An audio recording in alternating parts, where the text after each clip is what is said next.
中国的男人集体觉醒了，舔狗经济彻底崩盘。这些男人已经不再为资本的爱情税买单了。2025年全年，男性的线上人均消费首次反超女性，这个消费不是给爱情的，而是疯狂砸向显卡、鱼竿和电竞设备。与此同时，2025年全国结婚登记量暴跌至700万吨，相较2013年直接腰斩。95后平均初婚年龄突破30岁，近半数单身男性在调研中直言对恋爱毫无期待。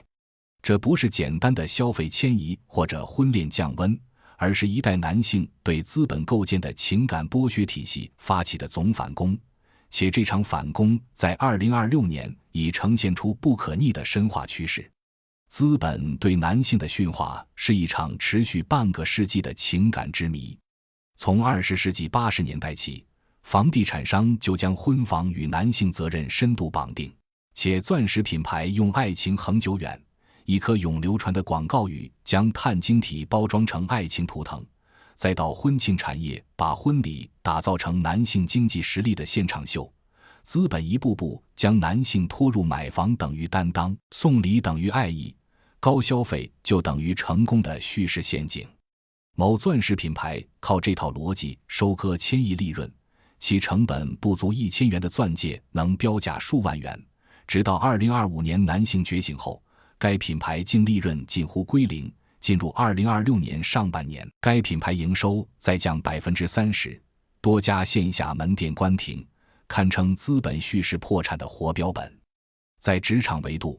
资本更是将男性的家庭负担转化为管理优势。某互联网公司前高管坦言，已婚有娃的男性是最优劳动力，他们背着房贷，养着孩子，不敢轻易离职，996都能被包装成为家庭奋斗的勋章。这种将生存压力异化为责任光环的操作，让男性在资本眼中成了不敢反抗的工具人。2026年上半年的职场调研显示，已婚有娃男性的加班时长较单身男性平均多出 27%， 辞职率却仅为单身男性的1/3。这种差距进一步印证了资本对男性劳动力的驯化成果。只是这种成果正在被觉醒的男性逐步打破，消费主义则进一步制造身份焦虑陷阱。资本刻意塑造成功男性的标准化形象，开豪车送名，包住豪宅。当男性开始质疑为何给自己买显卡就是玩物丧志，给女性买包就是精致生活时，这套双标叙事的荒谬性彻底暴露，本质上都是资本为了撬动消费而刻意制造的性别分化。2026年上半年的消费调研显示，仍有 26% 的品牌在营销中延续这种双标逻辑，但对应的产品销量较2025年同期下降 42%， 说明男性对这种叙事的抵触情绪已全面爆发。2025年男性的集体觉醒，在2026年已升级为一场从经济理性到社会认知的全方位突破，其影响深度和广度远超往年。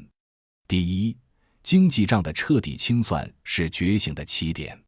男性终于发现，显卡的性能参数、鱼竿的材质手感，这些消费的价值是可量化、可感知的。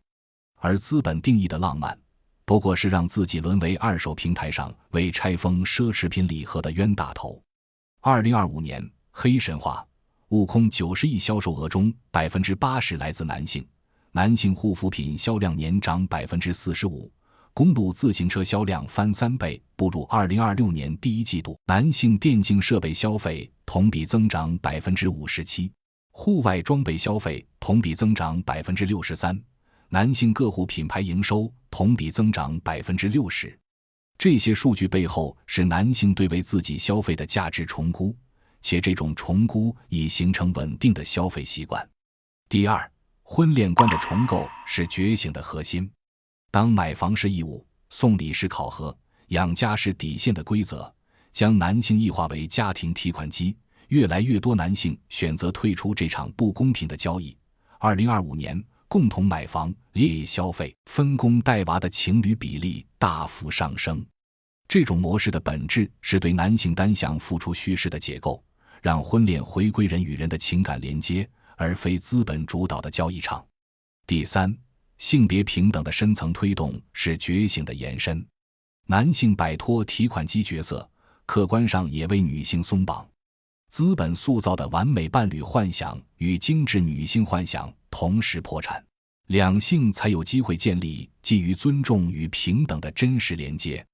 2025年，女性独立消费品牌的崛起与男性自我消费的增长形成呼应，女性创业比例同比增长 25%， 女性在婚恋中对物质条件的关注度下降 33%， 更看重平等付出与精神契合。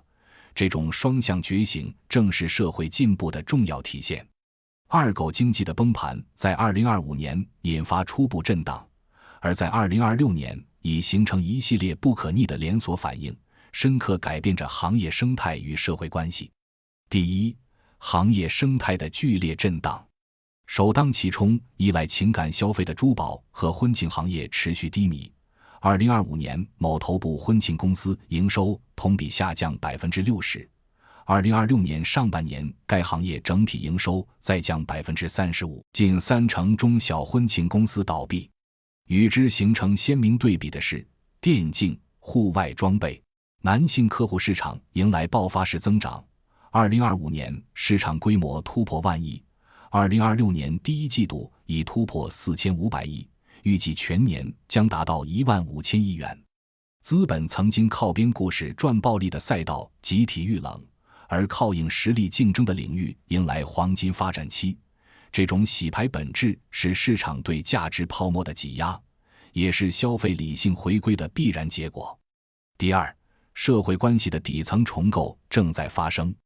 2025年，三观契合、能力相当、共同成长成为年轻人择偶的核心标准。72%的年轻情侣表示拒绝物质绑架，追求平等共生。这种变化不仅体现在结婚数据上，更渗透到同居关系、育儿分工等领域。两性关系从资源交换向价值共生转型，彻底打破了传统性别分工的桎梏。第三，个体觉醒的时代启示尤为关键。拒绝为资本的故事买单，是个体对抗系统性剥削的开始。就像2025年、2026年那些把钱花在显卡和鱼竿上的男性，他们的选择不是自私，而是重新定义价值。人生不是资本叙事的背景板，为自己的愉悦买单，为平等的关系付出，才是个体尊严与社会进步的双重体现。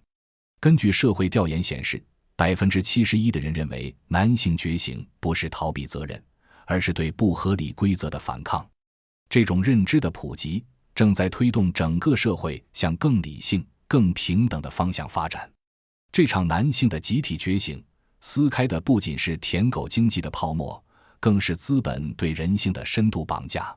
从2025年的初步觉醒，到2026年的深化蔓延，我们看到的不仅是消费结构的变迁、婚恋观念的重塑，更是整个社会向去资本化迈进的关键一步。当越来越多人看清爱情税的本质，当消费与婚恋回归人本位，我们或许能真正摆脱资本的叙事陷阱，在理性与尊重的基础上，构建属于普通人的生活逻辑。这不是男性的独角戏，而是两性共同觉醒、社会共同进步的时代篇章。好了，今天的内容就先分享到这儿，我是你学殿堂，咱们下期再会。